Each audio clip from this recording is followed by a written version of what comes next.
What's going on, everyone? Welcome back. So today's a new day. We're here at a shop to work on a little project called the 1948 Chevy Bomb. It is one of our friends' cars. His name is James. I'm right here with Mike. This is his shop where he's doing the work at. So I was asked to come and help out with the build and also get some of the parts that we needed to do it. So let's go inside and check it out.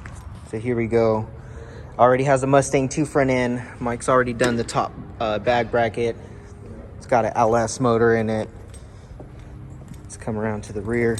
We have on here a 2-link that Mike's already done. So what we're going to be doing is most likely we're going to be making a small in-frame C-notch. We're also going to be doing bag brackets off of the link and off of the frame. It's hard to see in here.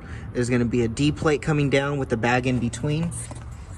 And then in the front, off of this Mustang 2 front end, we're going to be taking off this bottom coil pocket that originally came on it. We're going to cut this off and we're going to make a new plate that's going to go there. That's going to be the bottom part of the bag. And once we get it, centered and everything like that, we're going to drill a hole, then tack weld it in, and then, finish welding it up from there. Here's the part. So we got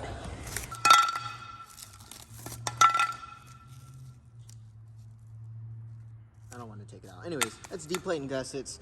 Right here is trailing arm brackets for the rear.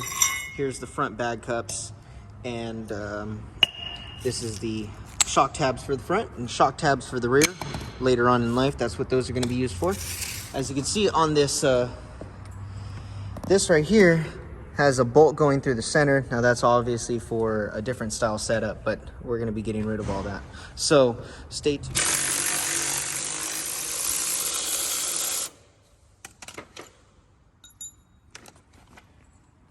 The other side.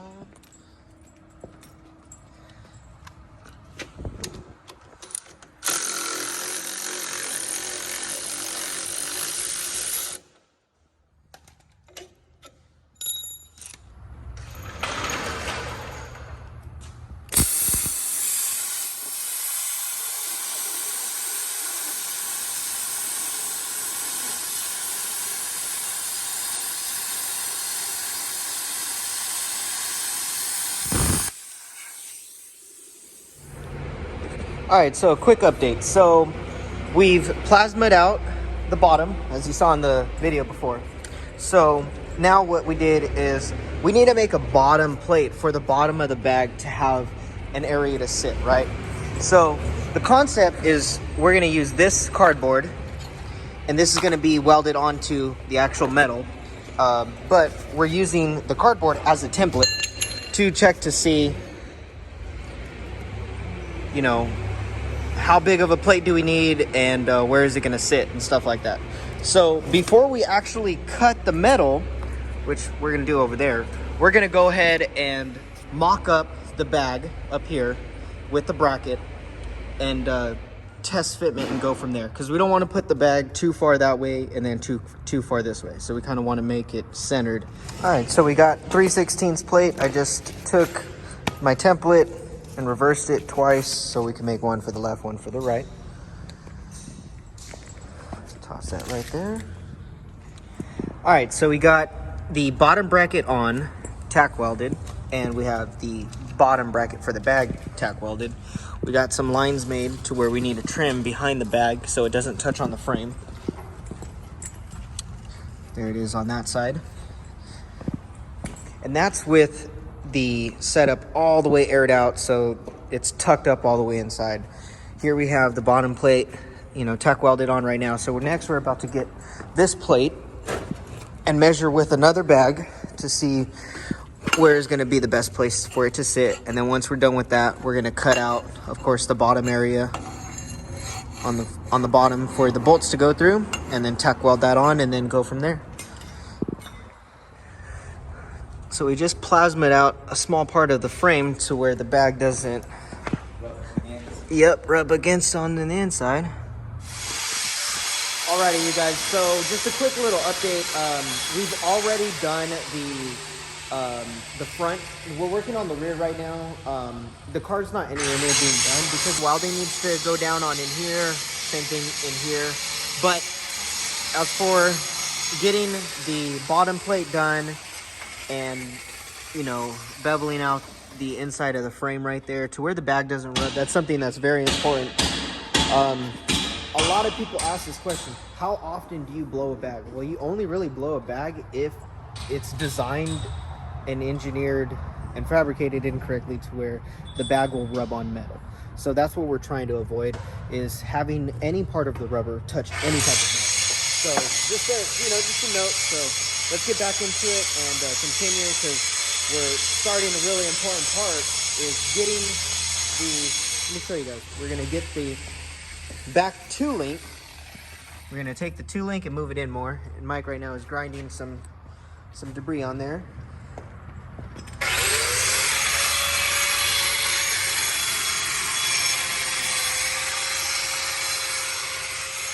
All right, so what we're doing right now is we're taking this D plate and we're taking it on the inside of the frame. As you can see Mike over there right now. He's leveling it and he's tacking it in. And then we're gonna put the gussets around it.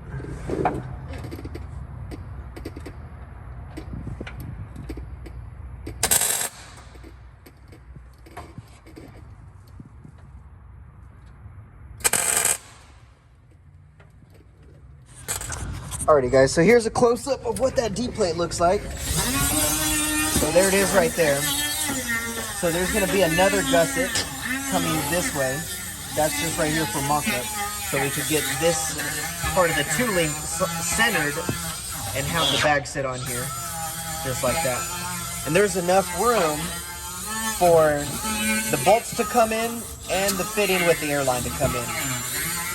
Another thing, having your bag closest to your pivot point on your 2-link will give you the smooth ride. So we're gonna get back into it. We're getting that side prepped.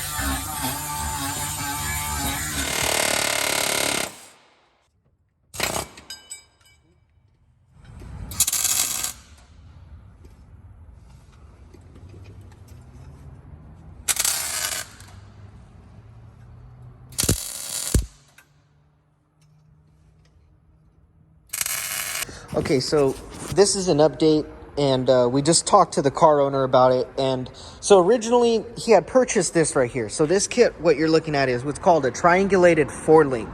This is a really good kit. I don't know who made it, so I can't give a shout out on the manufacturer. However, I just want to talk about a few things. So what was in here when we got here and we started working is this 2-link setup. So here's one link, there's another link, and there's a cross member right there. So that right there is called a cross member. However, if we were to pretend there's an imaginary drive shaft going that way, we flipped that originally. But that interferes, if you look straight, with where the drive shaft is going to go. And if we flip it back to how it was, well then the C that goes up and over is going to be like this. But then that interferes with the drive shaft coming down when the car is technically at its highest point. So we didn't like that. What we're going to end up doing is Mike's going to remake a cross member. We're going to get rid of these 2 links and we're going to go with the original triangulated 4-link that was on here. And the cool thing is it comes with the bag over link, which is this right here. So we can put this on. Now this goes welded up onto the bottom of the rear end. And on this design, there's a U-bolt. That's this right here. We don't like that design. We like the welded version. You know, so we're gonna go with this kit ultimately because, or you know, at the end, because it just works better geometry wise and also does not interfere with the shaft, because we're gonna make a new cross member.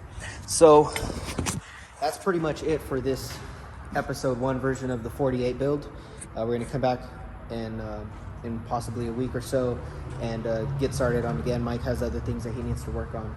So also this rear end needs to be replaced. There's another rear end at the other side of the shop that we're going to, or not we, I'm talking as Mike, he's going to get ready to put onto this bomb. So If you guys have any questions, drop a comment below. Don't forget to like, comment, and subscribe.